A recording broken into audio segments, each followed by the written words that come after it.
আমাদের মধ্যে আদিবাসী কল্যাণ সমিতির করছি এই বিক্ষোভ সমাবেশের প্রারম্ভিক বক্তব্য থেকে সূচনা করার জন্য।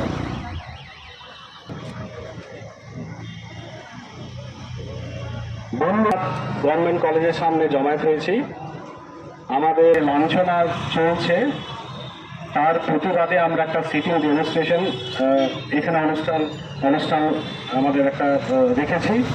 সেই অনুষ্ঠানে সর্বসাধারণ সবাই যারা সত্যি অত্যাচারিত, আমরা সবাই জানি বিভিন্ন খবর, বিভিন্ন মিডিয়া নিউজ রিপোর্ট থেকে যে সন্দেশখালীতে কি চলছে। সেই সন্দেশখালীর প্রত্যেকটা আদিবাসী মানুষের সাথে যদি আপনারা কথা বলার সুযোগ পান তাহলে বুঝতে পারবেন যে তারা কি পরিমাণে অত্যাচারিত হয়ে আসছে। কোনো একটা শ্রেণীর